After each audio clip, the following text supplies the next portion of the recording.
땡큐 조국 엑스맨이라는 소리가 국힘에서 지금 절로 나오고 있는데 오랜만에 국힘 좀 호재가 생겼습니다. 실제로 국힘 분위기가 좀 궁금한데 이게 대변인께 먼저 여쭤볼게요. 네. 진짜 분위기가 지금 땡큐 조국 맞아요? 그렇죠. 네. 사실 지금 정부 여당 악재가 워낙 많기는 한데 네. 그 악재들마저 다 블랙홀처럼 빨아들일 정도로 지금 조국 전 대표 이슈가 엄청난 것 같습니다. 뭐 대표적으로 된장찌개 이슈도 있었고 좀 예. 나오자마자 예. 그 조국의 위선 그 자체를 보여주는 행보들이 참 많았어요. 된장말이죠. 네. 거기다가 이제 검찰 독재라고 언급을 하면서 자신은 죄가 없다 예. 라고 이야기를 하는 것처럼 보이지만 막상 재심 청구를 할 거냐라고 하니까 답변을 못 하더라고요. 지나간 일은 지나간 일로 둔다. 근데 왜 지나간 일에 그렇게 집착을 하면서 대야투쟁과 대검찰투쟁을 하고자 하는지 또 이해가 잘 안 되는 부분이고. 지나간 일은 지나간 대로 그런 의미가 있죠. 그렇죠. 자기에게 필요한 의미만 찾는 것 같습니다. 그래서 이런 전반적인 행보 그리고 앞으로 한 달 정도 얼마나 광폭 행보들을 하겠습니까? 더 재밌는 점은 지금 여권 내 자중질환이겠죠. 이런 조국 전 대표의 행보 때문에 이재명 대통령 지지율 폭락한 거 아니냐라고 하는 남탓 공방들 이어지고 있기 때문에 저희 입장에서는 조국 전 대표가 정말 엑스맨이다 이런 얘기가 나오는 상황입니다. 그렇습니다. 이게 양당 지지율 차이가 이렇게 단기간 내에 오차범위 내까지 올 것이다. 이것도 예상 못하신 분들 많이 계실 거예요. 지금 국힘하고 민주당 지지율 차이가 리얼미터 기준으로 봐도 이게 오차범위 내까지 왔거든요. 이게 리얼미터가 사실 여러분들 생각하시기에 딱히 야권에 잘 해주는 잘 나오는 그런 조사가 아닙니다. 그런 조사가 아닌데 근데 이게 단시간에 이렇게 오차범위 내까지 왔다. 이거 생각 못했을 것 같은데 의원님 이게 제가 자세히 보니까 더 다룰 내용이 많아요. 보니까 그 세부 지표하고 향후 전망을 제가 의원님께 여쭤보려고 하는데 먼저 4050하고 20대 두 가지 관점에서 이제 세대를 나눠서 접근을 해볼게요. 일단 핵심 지지층인 4050에서 각각 7%포인트, 6.8%포인트 하락을 했습니다. 그러니까 둘 다 이제 7%씩 하락을 한 건데 거기다 또 20대는 9.1%포인트나 하락을 했어요. 이거 조국하고 주식시장 두 개로 접근해 볼 수 있지 않을까요? 일단 그 4050 같은 경우는 잘 아신 것처럼 지금 좌파 진보 진영의 핵심적인 지지층 아니겠습니까? 그렇죠. 그런데 이 층은 아무래도 뭐 교육이라든지 또 뭐 직장이라든지 이런 부분에 관심이 가장 많이 가질 수밖에 없는 세대인데 뭐 조국이라면은 가장 뭐 불공정 그 자녀 조민에 대한 부정 입학 이런 것 때문에 당연히 4050 입장을 봐서는 조국이 그렇게 뭐 좋은 이슈가 아닐 수밖에 없는 상황이고 또 20대라면은 그 어떤 공정이라는 뭐 이슈가 가장 화두가 될 수밖에 없는데 뭐 조국 역시 이 어떤 불공정의 어떻게 보면 대명사고 내로남불이라는 신조어를 뭐 만드는 어떤 정도까지 어떤 그런 대표적인 조로남불 불공정인 그런 어떤 그런 건데 그런 어떤 상황에서 뭐 이층이 빠진 것은 뭐 지극히 당연할 수밖에 없다. 그런데 저는 이 계층의 지지율이 빠진 게 비단 조국 때문만은 아닌 것 같아요. 대표적으로 예를 들면 많았죠. 이해 충돌에 해당되는 이춘석의 어떤 주식 투자 문제도 사실은 주식을 갖고 있는 사람이라면 정말 분노할 수밖에 없는 그런 상황이죠. 의원님 예전에 국회 활동하실 때 이춘석 의원 이렇게 주식하는 거 보셨어요 혹시? 못 봤죠. 이춘석 의원은 같은 뭐 상임위에 활동을 하지 않았는데 제가 지난번에도 다뤘지만 이춘석 의원의 이번 주식 문제는 그냥 그 지나갈 문제가 아니고 사실은 본인이 뭐 AI 분과 경제 2분과장이기도 하지만 지금 이제 조만간에 일본조차도 이제 스테이블 코인이 이제 금융성에 의해서 이제 됩니다. 그러면 우리 지금 대한민국도 지금 이재명이 공약이기도 하고 스테이블 코인 시행을 어떻게 보면 제가 볼 때는 좀 눈앞에 두고 있는데 주식시장 방어하려고 그러는 거잖아요, 사실. 스테이블 코인하고 또 가장 관계되는 카카오페이라든지 네이버라든지 뭐 LGC는 이런 주식을 갖고 있단 말이죠. 그렇기 때문에 주식을 좀 아는 사람이라면 이춘석 의원, 이춘석의 어떤 이런 정말 그 이해 충돌, 즉 직위와 권한을 이용해서 벼락부자가 되려고 하는 이런 행태에 대해서 분노하지 않을 수가 없는 그런 상황인 것들이죠. 그래서 이런 여러 가지들이 특히 이 계층에 직접적인 영향을 많이 미친 것 같습니다. 조국하고 주식시장, 주식 컸죠. 저희가 주식도 이따가 좀 자세히 다뤄볼 건데 조국 전 대표 얘기 저희가 오늘까지만 상세히 다루고 저도 그렇게 막 다루고 싶진 않거든요. 근데 뉴스가 워낙 많이 나오고 있어서 우리가 알기는 알아야겠다라는 생각이 들어서 조국 전 대표 행보가 지금 굉장히 부지런합니다. 이게 사실 갇혀있던 사람이 출소하게 되면은 여러 가지 또 그동안에 못했던 걸 하게 마련이냐. 제가 어떻게 하는지 모르겠습니다. 근데 나오자마자 이 된장찌개 사진 올리고 된장찌개 그러니까 고기를 먹어야만 먹을 수 있는 이 된장말이죽 고가의 그 고기를 먹어야만 먹을 수 있는 된장말이죽. 그러니까 되게 뭐 이게 이게 되게 본식이 아니라 후식이 있는 후식이죠. 그랬던 건데 마치 뭐 저것만 먹는 것처럼 저렇게 올린 거죠. 그랬었군요. 근데 뭐 댓글 보면은 집밥 환영합니다 이렇게 써 있었는데 거기다 뭐 김어준 방송 나오고 이번에도 김어준 퍼스트였다 이런 식의 또 분석이 있습니다. 거기다 한겨레 인터뷰하고 출마 얘기 꺼내고 일단 이렇게 뭐 활발하게 활동을 하고 있는데 국민들이 봤을 때 첫 행보부터 그러니까 된장찌개 사진부터 국민들 특히 젊은 세대에게 이게 비호감 행보로 비춰지고 있지 않습니까? 원래도 뭐 입시 비리로 비호감 아주 넘치는 분이었지만 그렇죠. 그러니까 이게 조국이라고 하는 존재가 위선의 대명사처럼 굳어졌잖아요. 네.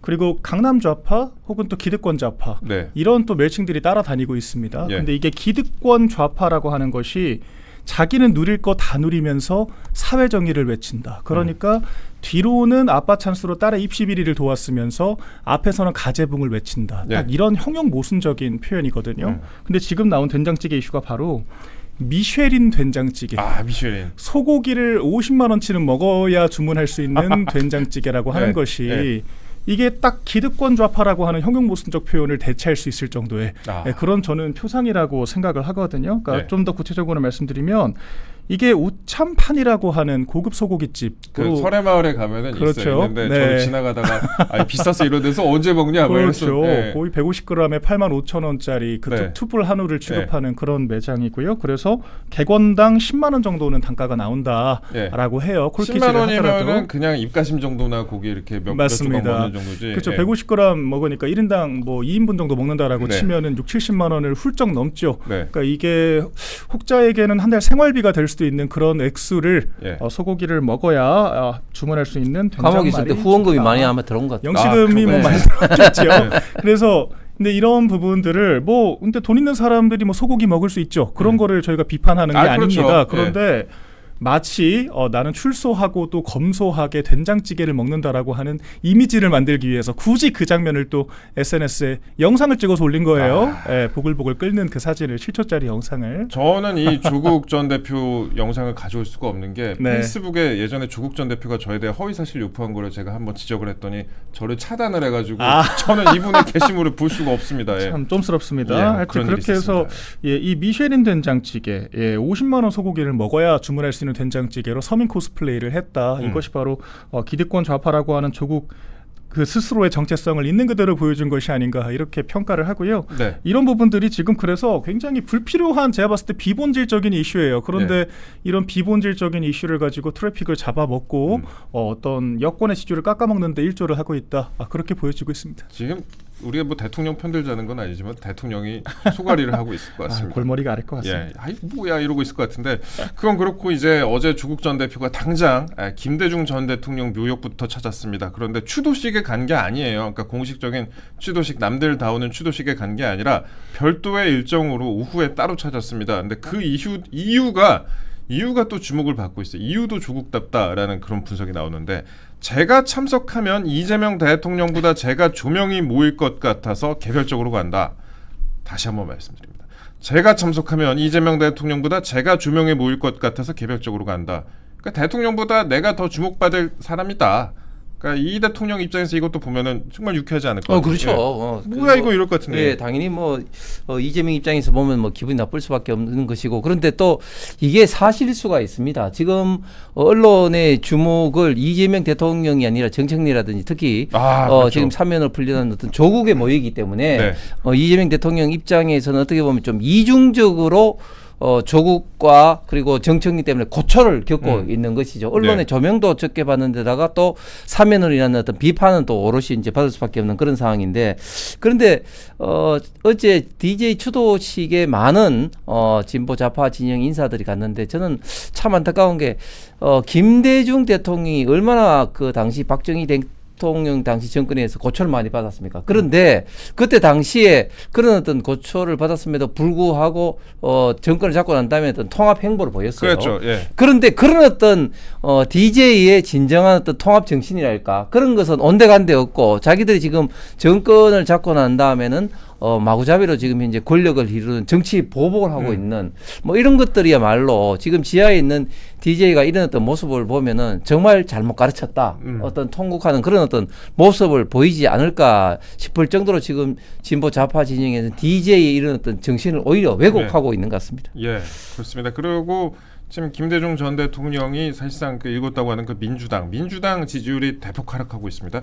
사면된 건 조국인데 지지율은 민주당이 하락하고 있다. 야, 이러니까 골머리를 싸매는 그런 모양새인데 민주당에서 특히 정청래 체제 후에 호남에서 민주당 지지율이 29.9%포인트나 하락했습니다. 이거 엄청나요. 30%가 빠진 건데 조국에 이어서 정청래까지. 그러니까 대통령 입장, 우리 또 왜 이렇게 대통령 얘기를 많이 해주는데 그래도 뭐 서로 골치가 아플 것 같아서 대통령 입장에선 머리가 아플 상황입니다. 네. 반면 호남에서는 조국 혁신당의 지지율이 9.8%포인트나 올랐다. 그러니까 내려간 만큼 올라가고 민주당 입장에서 달갑지 않은 거다. 예. 그러니까 조국 전 대표가 여권 내에서는 재앙 그 자체라고 저는 생각을 합니다. 네. 우리가 지난 문재인 정권 당시에 조국 전 대표 장관 임명을 강행할 당시에 이른바 조국 사태라고 저희가 지칭을 하죠. 예, 예. 문재인 정권 지지율이 유일하게 20%대까지 곤두박질 쳤던 시점이었거든요. 그 지지율 하락세가 언제 회복이 됐느냐? 네. 조국 전 장관이 물러나고 나서부터 회복이 됐습니다. 그러니까 본인 자체가 20%대의 사나이인 거예요. 예. 그런데 지금 이재명 대통령은 반대로 음. 그러니까 경질을 하는 것이 아니라 사면을 시켜서 안으로 다시 끌어들여 버렸죠. 네. 그렇다라고 하면은 조국 전 장관의 이런 광폭 행보가 중단되기는커녕 더 강화가 될 텐데 그렇다라고 하면 앞으로 계속 악재가 누적될 수밖에 없는 상황이다. 네. 그렇게 생각을 할 수 있을 것 같고요. 단기적으로 호재가 없어 보여요. 일단. 그렇죠. 예. 거기다가 지금 이른바 명청대전이라고 하잖아요. 정청래 체제에서 좀 서슬퍼런 칼날을 노골적으로 보여주고 있죠. 정권을 향해서. 네. 서삼석 3선 의원. 그러니까 체포동의안 가결을 시켰다라고 전해지는 예. 반명 인사 최고위원 지명을 했고 지지자들 내에서 엄청나게 지적이 있더라고요. 예. 벌써부터 그 날 세우는 거냐 그랬는데 지명 철회하지 않고 강행을 했습니다. 이병훈 전 의원도 비슷한 케이스죠. 호남 그렇죠. 특히 수석부위원장인가요? 맞습니다. 여기다 임명을 했었는데 이분도 친이낙연계. 그렇죠. 과거에 또 체포동의안에 당연히 찬성했습니다. 예, 예. 그리고 지금 호남의 그리고 첫 행보로 최고위 회의를 주재를 했는데 그 당시에 박찬대 후보자를 공개 지지했던 네. 호남 의원들이 아예 불참을 해버렸고 어디 갔어? 정청래 대표가 잡돌이를 하는 그런 모습들이 있었죠. 그래서 지금 정청래 후보가 반명 아니냐라고 고관여층들은 인식을 하고 있는 것 같아요. 호남 지역의 민주당 권리당원 과반 이상이 포진해 있거든요. 네. 그렇기 때문에 가장 이런 기류에 대한 소식이 빠를 수밖에 없고 그렇기 때문에 이 당정 갈등이 아무래도 호남 지지율 하락에 좀 추가적인 악재가 아니었을까 이런 생각도 좀 들거든요. 조금만으로도 네. 머리 아픈데 당정 갈등 때문에 더 짜증난다. 그렇죠. 근데 아이러니한 것은 네. 호남 분들이 그러면서도 조국 전 대표를 또 좋게 볼 수도 있어요. 아하. 실제로 담양군수 선거에서는 조국혁신당이 승리를 했지 않습니까? 네. 그래서 오히려 조국혁신당 지지율은 올랐습니다. 그러니까 이런 부분들이 당정 갈등의 그런 촉발이 있었을 수도 있고 오히려 조국혁신당 쪽에서 민주당 쪽의 지지율을 뺏어왔다. 이렇게도 볼 수 있고 민주당 입장에서는 이중 삼중고를 겪고 있는 거죠. 이래놓고 합당해버리면 또 국회에서 닥쳤던 개 되는 거 아니에요. 근데 뭐 우리가 지금 이런 이슈에 대해서 분석을 하고 있는데 지금 민주당 지지율이 대폭 하락한 걸 두고 나서 조국 전 대표 발언 이것도 참 아까 발언과 일맥상통하는 겁니다. 그 김대중 전 대통령 묘소 참배하고 비슷한 그런 어감이 좀 드는데 조국 사면이 민주당 지지율이 대폭 하락한 그 사유다라고 지적을 하니까 조국 전 대표가 제 사면은 n분의 1이다. n분의 1이다. 그러니까 우리 밥 먹으면은 니네 10,000원씩 n분의 1 하자. 그러니까 내 책임은 n분의 1밖에 없어라고 했습니다. 발언 한마디가 또 이래요. 그만큼 조국 전 대표였던 영향력이 또 크다고 볼 수도 있겠죠. 네. 그리고 조국 전 대표 입장에서는 사실은 내사면이 그 지지율 하락이 n분의 1이라고 말한 것 자체도 어떻게 보면 좀 정확한 저는 평가를 네. 하고 있다 봅니다. 본인이 사면에 결코 이재명 정권의 지지율이 좋지 않다는 것은 본인도 분명히 이제 인식을 하고 있는 것이죠. 예. 그렇게 또 생각을 해야겠네요. 네네. 예. 뭐 저는 이런 어떤 뭐 현실 상황 인식은 제대로 하고 있다. 단지 그것을 이제 바라보는 어떤 각도, 시각이 이제 문제라고 생각을 하는데 네. 앞으로 그런데 이제 조국 전 대표의 어떤 그런 활동 영역이 넓어지면 넓어질수록 제가 볼 때는 그냥 이게 일시적인 네. 민주당과 이재명 정권의 지지율 하락으로 그치지는 않을 것 같습니다. 왜냐하면 지금 조국 전 대표 관련해서는 사면에 대한 어떤 찬반 여론이 뭐 물론 뭐 여론조사 기관마다 차이는 있겠지만 다소 부정적인 여론이 앞서가고 있는 것이 사실이거든요. 그렇죠. 예. 그런데 지금 조국 전 대표의 활동 반경이 넓어지면 넓어질수록 활동을 많이 하는 모습이 국민들에게 대중들에게 많이 노출되면 노출될수록 결국은 자꾸 조국 전 대표의 과거에 했던 그 자녀 부정 입학이라든지 내로남불이라든지 이런 것들이 계속해서 대중들에게 각인시킬 수밖에 없기 때문에 네. 이거는 일시적인 현상으로 그칠 것이 아니다. 네. 그리고 더 한 가지는 앞으로 조국과 민주당이 결국은 뭐 이렇게 저렇게 경쟁 관계에서 충돌할 수밖에 없습니다. 예. 뭐 지금 당장 합당하지는 않을 거 아닙니까? 예, 예. 그렇기 때문에 물론 이제 좌파 진영에서 가장 좋은 어떤 시나리오를 지방선거에 본다면 호남은 완전 경쟁, 다른 지방은 연합 공천 예, 예. 이런 게 가장 좋은 시나리오일 텐데 그런데 그게 또 생각대로 되지 않겠죠. 당장 조국 어떤 시나리오 보더라도 뭐 개항에 가는 방향이라든지 또 충남에 뭐 강훈식 어떤 충남 아산에 갈 수 예. 있는 것 또 양문석이가 아웃이 되면은 뭐 안산에 가는 어떤 그 예. 정도의 어떤 그런 시나리오를 본다면 과연 그런 어떤 곳들에 민주당이 의석을 뭐 내줄까? 절대 저는 그게 호락호락 내주지 않을 것 같거든요. 그래 되면 결국은 뭐 그런 어떤 공천을 둘러싸고 또 충돌이 벌어질 수밖에 없다. 그게 양쪽의 지지율을 갉아먹는 어떤 원인이 저는 될 것 같습니다. 제가 아까 댓글 보니까 저도 그 약간 감탄을 했는데 재벌집 막내 아들 안 봤냐라고 하시면서 이제 1등하고 2등은 합치지 않는다. 뭐 조국 정청래가 1등인지 모르겠지만 조국 전 대표하고 정청래 대표는 합치지 않는다 이렇게 또 써놓으신 분도 계시더라고요. 그래서 그렇죠. 그러니까 본인이 지금 1, 2등 하고 있으면 합칠 이유가 또 없으니까 지금 정청래 대표 입장에서도 그제 한번 본인이 뭐 장문의 글을 쓰긴 했었지만 여러 가지 좀 생각하지 않겠습니까? 본인도 본인의 정치적 미래에 대해서 큰 꿈 꿀 수도 있는 것이고. 예. 네, 그렇죠. 저희가 그래서 사실 정청래 대표가 네. 야욕을 드러낼 때부터 이재명의 전례가 있지 않냐. 연임을 할 수가 있다. 지방선거 공천에 그치는 것이 아니라 네. 지방선거 승리를 지렛대 삼아서 총선 공천까지 네. 좌지우지하려고 할 수 있고 그러면 이재명 대통령처럼 친정이라고 해야 될까요?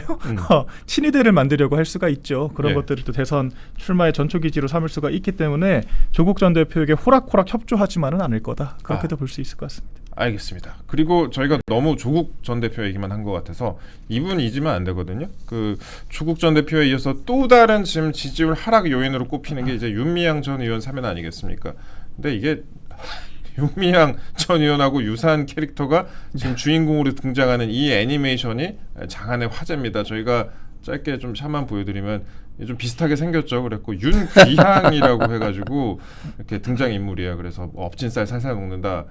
아이고 이거는 이제 구치소 같은 장면 같습니다. 그래서 나 꾸기야 꾸기 이것도 뭐 누구를 의미하는지 충분히 알 수 있을 것 같은데 이게 지금 이 돈은 이제 제 거예요라는 제목의 애니메이션 영상이라고 합니다. 내 이름은 오춘삼이라는 채널인데 여기서 윤귀향이라는 캐릭터로 이제 표현이 돼서 윤미향 전 의원 같습니다. 그래서 배가 고프다고 호소하는 할머니들을 외면하고 또 할머니가 사망하자 할머니가 더 이상 돈벌이를 못한다니라는 대사를 하기도 하고 또 장례식장에서 이 돈은 내가 의미 있게 쓸게라고 말한 뒤에 몰래 부위암을 꺼내 고기를 사 먹기도 한다.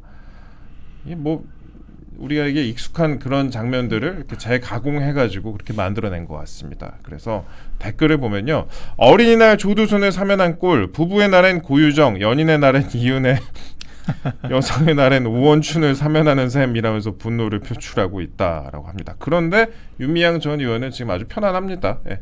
저는 참 편안하다. 욕하는 것들이 참 불쌍하다. 이렇게 또 밝혔어요. 의원님, 이 애니메이션 저희가 저도 보고 깜짝 놀랐어요. 이게 뭐 다수의 언론에서 많이 다루는데 굉장히 잘 만들었더라고요. 그래서 이제 국민들에게 영향을 미치는 것은 뭐 정치인들의 딱딱한 말도 뭐 영향을 미치겠지만 그보다 더 중요한 것은 저런 애니메이션이라든지 뭐 영화라든지 드라마를 통해서 간접적인 맞아요. 어떤 풍자가 사실은 훨씬 더 영향이 크지 않겠습니까? 네. 저런 어떤 애니메이션도 사실은 말 한마디 한마디 한 컷 한 컷이 국민들에게 굉장히 영향을 미칠 수밖에 없는데 윤미향 전 의원 같은 경우는 잘하신 것처럼 세 가지 혐의가 대법원에서 확정 판결이 되었죠. 네. 김복동 할머니의 어떤 기부권도 있고 그다음에 네. 8천만 원 정도의 어떤 그 위안부 할머니들의 어떤 후원금을 횡령한 거, 예. 그다음에 보조금을 편취한 거, 뭐 이런 어떤 세 가지 이제 혐의인데, 근데 지금도 그렇고 당시에도 많은 국민들을 분노를 이제 촉발시킨 것은 정말 국민들이 위안부 할머니들의 그런 어떤 딱한 어떤 그런 어떤 상황에서 조금이라도 좀 도움이 되고자 후원을 했는데 네. 그 후원에 대해서 정말 후안무치하게 횡령을 했단 말이죠. 물론 뭐 본인은 뭐 실수다 이렇게 이야기하는데 그게 뭐 일시적인 것도 아니고 단순 반복적인 것이 뭐 실수 일리는 없는 것이고 네. 또 뭐 심지어 이전에 각상도 의원 같은 경우는 그것을 이용을 해서 악용을 해서 윤미향 의원이 집 사는데 돈을 썼다 뭐 이런 식으로 비판하기도 했었습니다. 뭐 그런데 어쨌든 뭐 윤미향 의원이 특히 다른 날도 아니고 8.15 때 사면으로 나왔던 거 위안부 할머니들의 어떻게 보면 가장 직접적인 국가 기념일을 할 수 있는 8.15 때 나왔던 거 이런 것들이 국민들로 하여금 더 큰 분노를 일으키지 않나 생각하는데 저는 최근에 이제 누구한테 이야기를 듣고 한번 봤는데 네. 그 영화 중에 6월 2일 날 개봉된 신명이라는 영화 보셨어요? 신명? 제가 그런 영화를 볼 리가 없죠. 그거 저거잖아요. 그러니까 예. 열린 공감 TV에서 예, 예. 만들었는데 예. 윤석열, 김건희 여사를 모티브로 해서 예, 예. 특히 김건희 여사를 모티브로 해서 했는데 일부의 어떤 사실을 기초로 해서 저는 상당 부분 과장 왜곡을 했는데 그게 지금 제가 조금 전에 조회를 해보니까 한 80만 정도가 80만, 예. 봤더라고요. 네. 진짜 이 좌파 진영에서는 네. 정말 이런 어떤 영화를 가지고 어떤 정치 공작을 하고 있다. 이런 예전에 면들이 보면 그런 거 훨씬 더 있잖아요. 앞서고 있습니다. 영혼 분해기라 그래가지고 직접 가지도 않는데 새벽에 막 영화 매진시키고 이런 것도 있었잖아요. 그래서 그 진영별로 좀 차이가 있는 것 같은데 다시 한번 말씀드리면 이게 오춘삼이었나? 이게 내 이름은 오춘삼이라는 유튜브 채널 여기서 이제 윤미향 전 의원을 연상케 하는 그런 캐릭터가 나왔고 이게 주목을 많이 받았고 그 다음에 언론에도 많이 보도가 되는데 결국 그런 것 같습니다. 이게 문화의 힘이 크잖아요. 그러니까 그렇죠. 뭐 100번 이거에 대해서 뭐 국힘이나 뭐 민주당에서 정당에서 얘기하는 것보다 당장 이런 식으로 문화적인 콘텐츠가 나온다면 그 파괴력이 상당하기 때문에 저는 이거 보고 진짜 감탄했습니다. 이렇게 열심히 잘 만들었어 하고. 예. 뭐 이거는 좀 외람된 얘기긴 하지만 저희 대통령실에 있을 때도 그런 얘기가 왜 안 나왔겠어요? 저희가 특히나 이를테면 넷플릭스에서 네. JMS라고 하는 특정 종교단체의 그렇죠. 예. 성비위 문제가 심각하게 다뤄진 적이 있었죠. 네. 정말 심의조차 받지 않고 적나라하게 모든 장면들이 다 나왔습니다. 이런 것들을 북한 인권 실태 그대로 적용할 수 없냐. 우리가 북한 인권 보고서를 그냥 텍스트로 발간만 할 것이 아니라 네. 영상으로 제작하면 정말 그 텍스트들이 차마 입에 담을 수 없는 정말 참혹한 현장들이거든요. 근데 그런 게 정말 날 것 그대로 다가올 수가 있어요. 그러니까 네. 젊은 여성들 특히 컨텐츠로 정치를 많이 접하다 보니까 드라마나 영화들을 보면은 뭐 북한과 우리가 한민족이고 잘 지내야 되고 아무도 전쟁의 아픔을 얘기하지 않습니다. 예, 그런 상황인데 이런 날것의 컨텐츠가 노출되기 시작하면 이건 정말 직접적인 영향을 줄 수 있다. 적어도 김정은이 귀엽다라고 하는 말도 안 되는 얘기를 하진 않겠죠. 그러니까 이런 부분들이 참 중요한데 저희 보수 진영은 일단 우리 의사결정권자들이 이런 걸 잘 알아듣지 못하고 또한 이런 영화들을 총대 메고 만들 만한 사람이 없습니다. 왜냐하면 만들어도 좌파 진영의 먹잇감만 되고 아무도 보호를 해주지 않기 때문에 이런 많은 문제들을 저희가 타파하려고 나름대로 노력은 해봤지만 3년 기간이 많이 짧았죠. 앞으로 노력을 해야 될 것 같습니다. 공산주의 정권도 그렇고 특히 그 나치라든지 이런 어떤 정권에서 항상 하던 이야기가 대중들을 선전선동하기 위해서 영화나 뭐 이런 것들을 굉장히 중요시 여기지 않습니까? 네.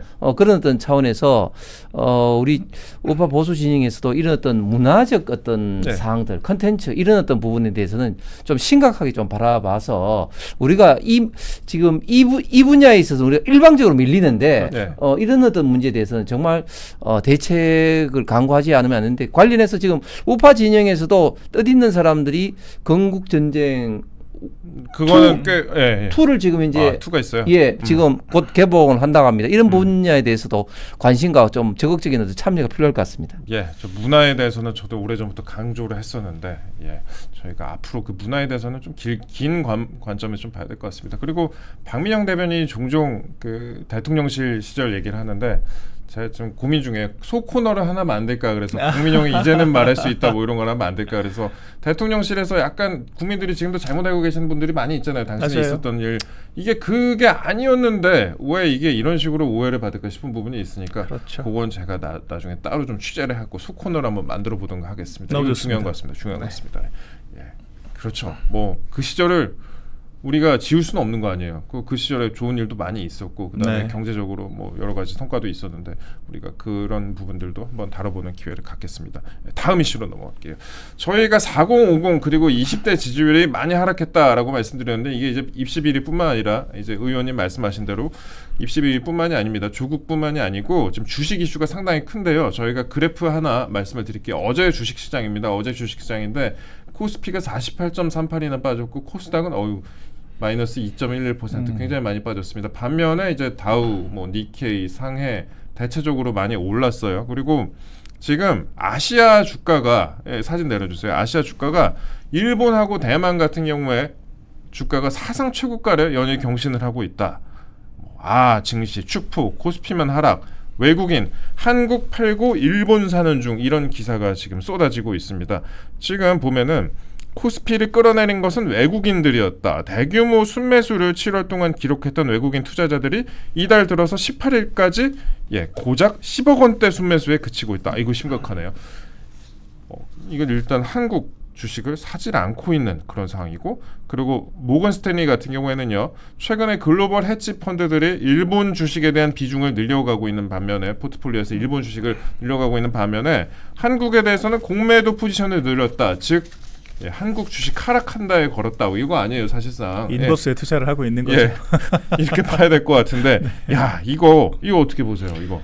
그러니까 사실 주식이라고 하는 것은 그 미래 시장의 기대, 전망을 선반영을 하는 거잖아요. 그러니까 우리나라 시장이 나빠질 거다라고 생각을 한다는 거죠. 제가 몇 차례 이 자리에서도 언급을 했습니다만 돈을 뿌려서 증시를 부양한다라는 건 정말 낭만적인 생각입니다. 5천 간다 뭐 이랬잖아요. 그렇죠. 근데 이게 만약에 기업의 실제 가치가 100조 정도인데 이것이 어떤 거품이 껴서 그냥 정말 돈을 뿌려서 200조로 과대평가가 됐다라고 하면은 그게 바로 공매도 포지션의 그 먹잇감이 되는 거거든요. 그렇죠. 결과적으로 그 100조를 빨아가려고 하는 세력들이 들어와서 결과적으로 제자리를 찾아갈 수밖에 없습니다. 그래서 제가 늘 말씀드리는 것이 기업의 펀더멘탈이 중요하다. 그렇죠. 기업의 장기적인 성장 잠재력을 보고 투자들을 하는 것이고 그 가치 투자가 전제가 되어야지만 기업이 장기적으로 안정적으로 우상향할 수가 있다라고 말씀을 드리는 건데, 지금 정부 여당의 일련의 정책들이 전부 다 기업의 펀더멘탈을 망가뜨리는 걸 넘어서 우리나라에서 기업 활동을 할 이유 자체가 없어지게 그런 만드는 정책들을 하고 있잖아요. 이를테면은 상법 개정 같은 것도 취지 자체는 증시 부양이었습니다만은 결과적으로 기업 경영에 몇 중고의 악재로 작용을 하고 있다라고 보여지고요. 특히나 노란봉투법 같은 경우에는 유럽 상공의회소에서까지 한국 철수를 얘기할 정도로 심각한 상황이라고 볼 수 있을 것 같고, 법인세도 지금 우리나라가 안 그래도 OECD 평균보다 2%포인트가 높거든요. 근데 1%를 추가로 올리겠다라고 이야기를 하고 있고요. 또한 지금 세제 개편안 이슈까지 증시에 악영향을 끼치고 있지 않습니까? 대주장도세 이슈 아직도 가름을 못했고 대통령실에서 당정의 협의를 지켜보고 있다 이렇게 음. 관망하는 자세를 유지를 하고 있어요. 그렇기 예. 때문에 지금 주식시장에 증시 내적으로나 외적으로나 악재들이 산재해 있다라고 봐야겠죠. 그렇기 때문에 지금 우리나라의 어떤 증시 전망을 긍정적으로 하고 매수 포지션을 잡을 만한 기관이나 개인이 많지 않을 것이다. 예. 이렇게 생각을 하고요. 국민연금도 엔비디아 이런 것만 많이 투자하더라고요. 그렇죠. 보니까 나름 네. 잘했던데요. 그리고 지금 더 최악인 거는 저희 관세 협상도 아직 마무리 못 지었어요. 네. 25일 날 뭐 제가 여러 차례 또 말씀드렸습니다만 국빈 방문이 아닙니다. 예. 실무 협의차 방문을 한 거예요. 우리가 돈 내고 가는 거예요. 그렇죠. 예. 그러니까 예. 차관급 인사들이 정말 업무를 보려고 가는 그런 정도의 격에 맞지 않는 지금 일정을 하는 건데 그마저도 지금 대통령실은 워낙 호재가 없으니까 자랑거리라고 하고 있다라는 거 아니겠습니까? 그런데 가서도 관세 협정을 제대로 마무리 짓지 못하고 오히려 안보 청구서만 줄줄이 달고 온다라고 하면 이 또한 우리나라 어떤 경제의 전망에 악영향을 끼칠 만한 요소로 작용을 하게 되겠죠. 그래서 예. 여러모로 지금 전망이 좋지 않습니다. 그 말씀하신 대로 증권사 연구원들도 지금 분석 결과를 이렇게 발표하고 있습니다. 관세 불확실성에 더해서 노란봉투법 그리고 2차 상법 개정안, 세법 등 내부적인 이슈까지 더해지면서 낙폭이 확대가 되고 있다.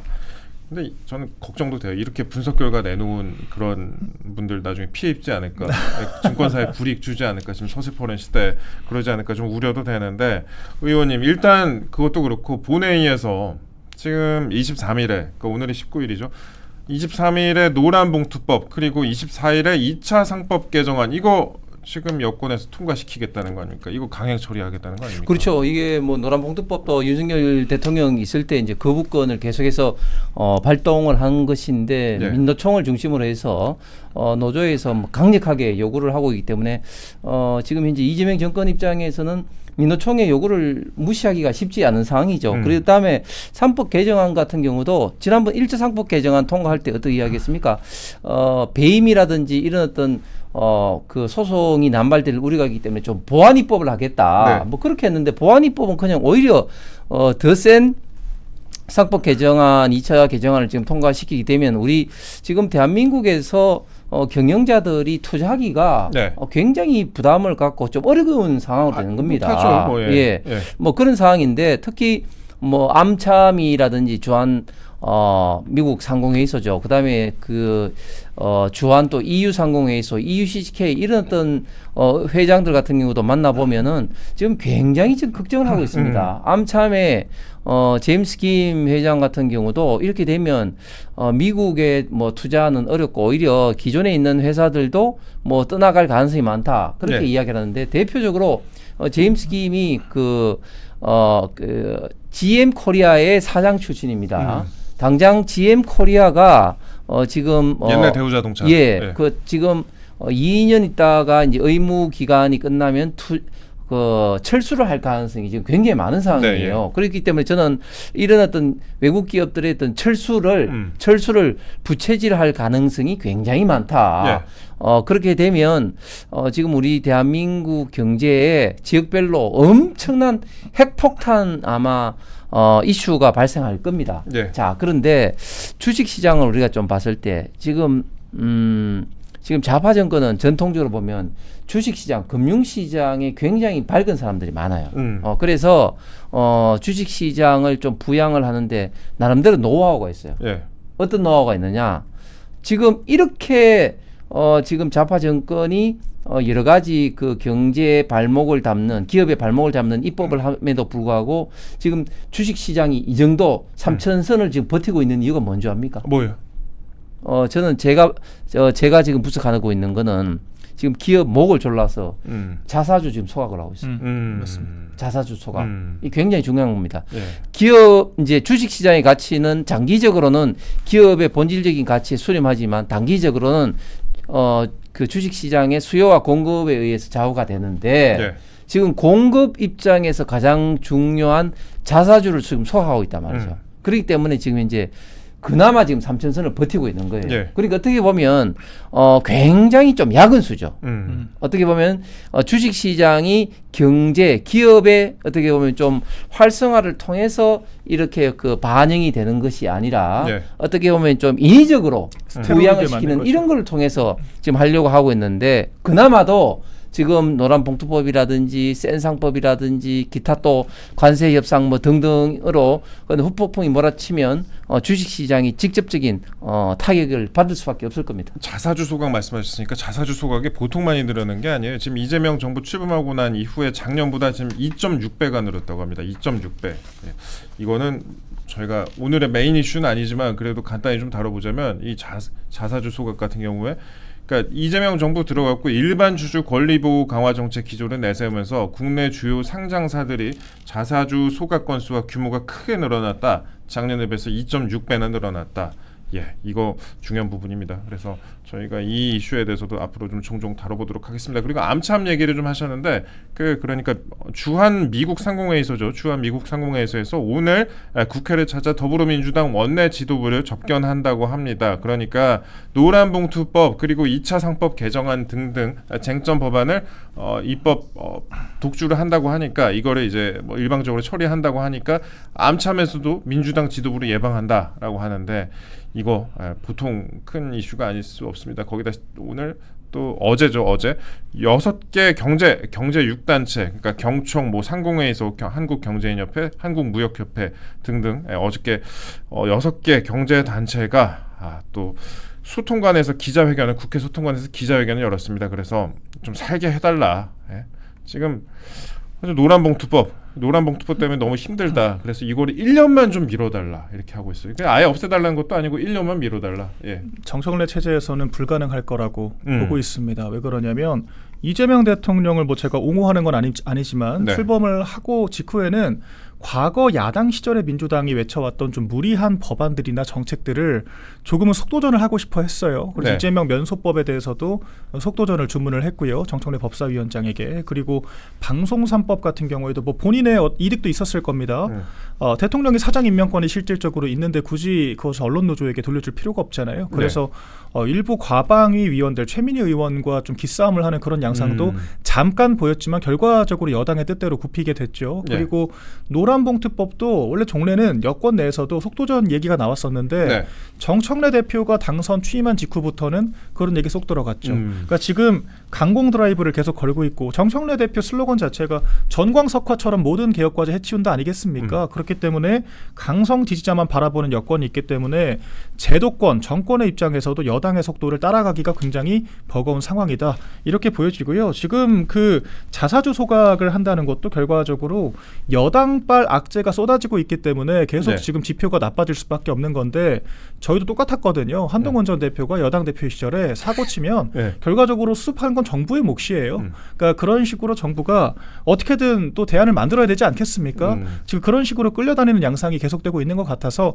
뭐 양곡법도 결과적으로 송미령 장관 유임한 게 저는 양곡법 조금 우리가 추진을 미룰 만한 명분을 만들려고 했다라고 저는 생각을 했어요. 그런데 결과적으로 다 여당의 페이스가 말리고 있기 때문에 이재명 대통령이 벌써부터 조금 힘이 다 빠진 상태 아닌가 이렇게도 보고 있고요. 그 말은 즉슨 저희가 이 정청래를 위시한 이 친문 그리고 전교조 뭐 민변 그리고 이제 민노총을 위시한 그런 시민사회 강성단체들에 의해서 이 전국이 좌지우지될 수밖에 없는 안타까운 상황이다. 이걸 좀 고려하고 봐야 될 것 같습니다. 예, 그렇습니다. 이게 행사 때마다 지금 재벌 회장들 많이 동원되고 있잖아요. 기업하기 힘들다 얘기 많이 나오는데 지금 행사 때마다 총수를 소환하면서 반기업법에는 지금 정부와 대통령이 동조하고 있다.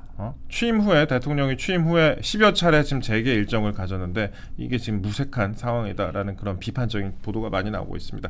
국민 임명식까지 뭐 재벌 회장들이 갔잖아요. 뭐 졸려도 참고 막 그러던데 표정이 이게 드러나잖아요. 제가 뭐 그 지난 시간에도 그 비판을 했지만 사실 국민 임명식이라는 기괴한 그 제 두 번째 2차 그 취임식을 가지지 않습니까? 아니 그런데 경기도를 중심으로 해서 정말 국민들은 그 물난리 때문에 엄청난 피해를 보고 있는데 자기들만의 잔치를 한 것이죠. 자기들만의 잔치를 그리고 또 그것도 8.15 하던 우리 대한민국에 있어서 가장 중요한 국가 기념일 함으로써 사실상 광복절을 사유화하는 어떻게 보면 좀 천인공내하는 만행을 저질렀는데 근데 저는 그 국민 임명식에 두 가지 재미있는 점을 봤습니다. 어떤 거예요? 하나는 뭐 국민 대표 80명이 뭐 국민 임명장을 준다고 하면서 하는데 회전 초밥처럼 빙 돌고 있단 말이죠. 빙 돌고 있었는데 그걸 보면서 왜 저랬을까 하니까 역시 초밥을 좀 좋아하니까 그렇구나. 초밥 부인 김혜경 여사라든지 그런 어떤 것들이 갑자기 생각났고 또 그 초대 가수들이라고 하는 어떤 유명한 좌파 가수도 있죠. 이성환, 또 이은미. 근데 이은미 씨 가장 대표곡이 뭡니까? 애인 있어요. 애인 있어요. 근데 애인 있어요를 못 불렀잖아요. 우리 애인 있어요를 좀 짓궂으시네. 애인 있어요를 못 부른 이유가 결국은 뭐 요즘 뭐 농담삼아 이제 주장하는 게 영부인 단일화 그런 어떤 이야기도 있지만 어쨌든 뭐 그런 어떤 것들까지도 사실은 국민들이 봤을 때는 참 안타까운 참 상황이 국민 임명실이라는 게 저는 지금도 이해를 못하겠지만 왜 했을까? 왜 했을까? 결국은 자기들 어떤 잔치를 통해서 이재명 대통령 어떤 지지율을 더 높이기 위한 어떤 그런 어떤 목적일 텐데 저는 그게 굉장히 좀 악영향이 이제 미칠 거라고 생각을 합니다. 뭐 만약에 이제 정권이 후반기로 가게 되면 왜 했는지도 좀 알려지지 않을까 싶네요. 이게 대통령실께서 잘 아시잖아요. 이게 얘기가 나중에는 안 나올 수가 없습니다. 제가 뭐 추정컨대 좌파들이 좀 허례허식에 더 함몰되는 부분들이 있어요. 왜 그러냐면 길거리 출신이잖아요. 그러니까 뭐 시민사회라고 좋게 표현을 하자면 제도권 경험이 많지 않은 사람들이기 때문에 한번 집권하면은 골수까지 뽑아 먹으려고 하는 심리가 있지 않을까.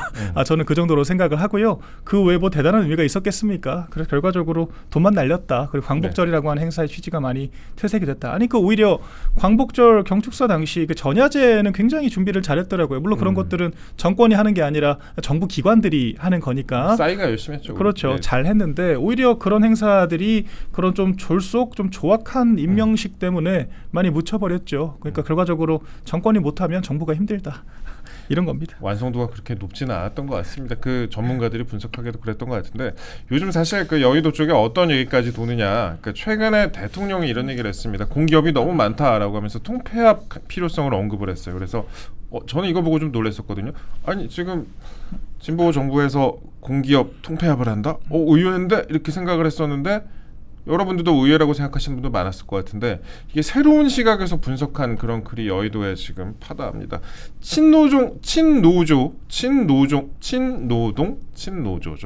정책을 하기에 공기업이 지금 흩어져 있다. 흩어져 있으면은 공기업 노조가 제대로 대응을 할 수가 없다. 그래서 이걸 모두 통폐합해야 공기업 노조가 힘이 생기고 노동자의 파업권이 보장받게 된다라는 그런 논리가 있고 그래서 그것 때문에 뭐 노동부 장관이나 아니면 대통령이 이거를 공기업을 통폐합하려는 거 아니냐 뭐 이런 얘기도 나옵니다.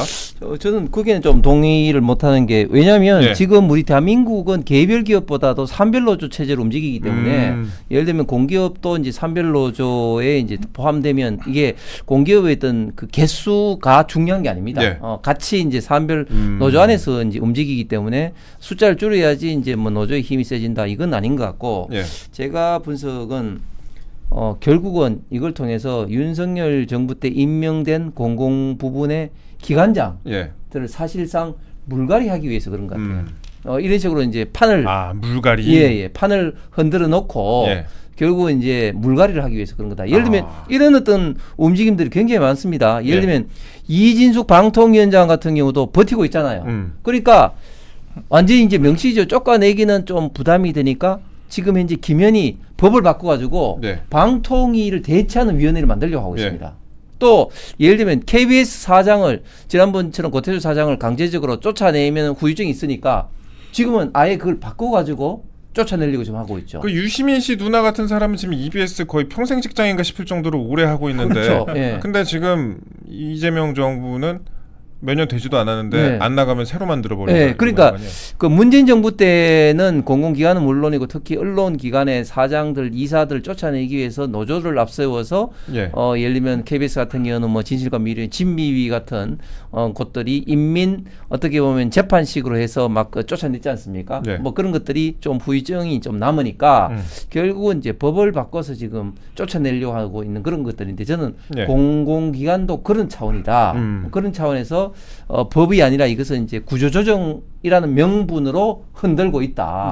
그래서 이제 공공기관장 나가라 이런 어떤 기본적인 어떤 목적이 있지 않을까 생각합니다. 전 두 가지가 다 있을 것 같아요. 방금 의원님 말씀하신 것도 분명히 일리가 있는 관점이라고 생각을 하고 이 약간 좌파 정권 자체가 이런 관점이 있는 것 같아요.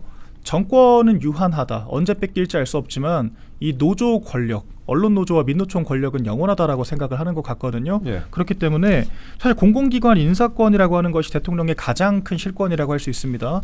사실상 인사권으로 통치를 한다라고 봐도 과언이 아닐 정도인데 그 기관을 포기해서라도 이 노조의 기득권을 강화를 하게 되면 결과적으로 좌익 진영의 그런 세력, 이권은 강화된다라고 볼 수가 있다는 거죠. 제가 방금 짧게 언급을 드린 것처럼 방송 3법이라고 하는 것이 민주당이 정권을 계속 잡는 전제라고 하면은 굳이 필요하지가 않아요. 네. 왜냐하면 정권을 잡은 입장에서 사적 임명권을 가지고 있기 때문에요. 그렇죠. 그런데 굳이 방송 3법을 만들어서 언론 노조에게 이양을 시키는 이유가 뭐겠습니까? 우리가 집권을 못하는 한이 있더라도 언론 노조의 손에 의해서 사장단을 무조건적으로 우리 편을 만들 수 있도록 그 전초 작업을 하는 거거든요. 네. 그렇기 때문에 이런 작업들도 뭐 큰 맥락, 그러니까 뭐 미시적인 부분들은 다를 수 있겠지만 큰 맥락 상으로 봤을 때는 우리가 정권을 잃어버리더라도 노동시장 이중구조 안에서 12%의 정규직 노조, 그 안에서도 민노총 귀족 노조들이 살아갈 공간만큼은 확보를 하겠다. 이제 그런 김영훈이라고 하는 민노총 간부 출신 고용부 장관의 그런 생각이 반영될 수 있다라고 보여집니다. 그리고 이재명 대통령도 뭐 무슨 힘이 있겠습니까? 거기에 동조를 하면서 민주당 내 그런 자기 팔이 안으로 굽는 식의 분배를 하려고 드는 거겠죠. 네. 그래서 그런 여러 가지 측면들로 봤을 때 다른 말로는 우리 제도권의 질서가 많이 무너지고 있다. 이런 신호로도 볼 수 있겠습니다. 예, 그 갑자기 그런 생각이 드네요. 그 뭐 노조한테 뭐 혹여나 정권이 어떻게 되더라도 네. 옛날에 영웅본색에서 주윤발이 내가 공중전화 박스에 죽더라도 그렇죠. 예. 그렇죠. 아니, 여러분, 헛소리입니다. 예. 갑자기 제가 뭐 탁 떠올라가지고 했었는데. 근데 우리가 이제 좌파가 무서운 게 바로 그런 겁니다. 네. 지금 이제 그 공공기관 통폐합 문제는 완전히 다른 이슈고 방송 3법 같은 경우는 제가 이제 가방에 있을 때 이제 이 이슈 가지고 계속해서 민주당 의원들과 방송에서 토론을 했었는데 이제 저희들이 그때 당시 이제 비판했던 게 문재인 정부 때 그러면 방송법 왜 개정하지 않았냐 네. 이야기를 하면 자기들도 그때 개정을 못한 것을 후회하고 있다. 후회한다. 뭐 이런 네. 이야기를 했는데 그런 것들을 예. 그런 것들을 지금 현재 본인들이 정권을 잡았을 때 문재인 정부 때 그런 전체를 밟지 않기 위해서 지금 이제 이렇게 하는 거죠. 그만큼 저쪽 진영에서는 대통령이 바뀌더라도 당 대표가 바뀌더라도 본인들의 쭉 이어져 오는 그런 것들을 네. 언젠간 하는 그런 어떤 게 있거든요. 네. 그게 이제 참 우리하고는 좀 많이 좀 다르고 무서운 거죠.